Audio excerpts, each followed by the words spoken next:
আসসালামু আলাইকুম সবাইকে। দেখতে পাচ্ছেন আজ আমি আমার ছাদ বাগান থেকে গোলাপি রঙের পুঁইশাক তুলবো। এই যে অনেক বেশি সুন্দর দেখতে এই পুঁইশাকটি। এই পুঁইশাকটি বর্ষাকালের জন্য চাষ করতে হয়। এই পুঁইশাকটি বর্ষাকালে হয়ে থাকে। এই যে দেখছেন আমি এই পুঁইশাকগুলো তুলছি। এটা অনেক চিকন আর নরম হয়। পুঁইশাকটি খেতে কিন্তু অনেক বেশি সুস্বাদু হয়। এই যে দেখতে পাচ্ছেন অনেক লম্বা হয়েছে। এই তো আমি তুলে নিলাম।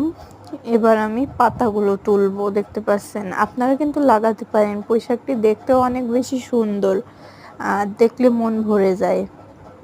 পুঁইশাকটি বর্ষাকালে লাগিয়ে দিলে খুব সুন্দর মতো হয়। কাদের আমার ভিডিও দেখতে ভালো লাগে তারা কমেন্ট করবেন এবং পরবর্তীতে সুন্দর সুন্দর ভিডিও পেতে লাইক এবং আমার চ্যানেলটিকে সাবস্ক্রাইব করবেন।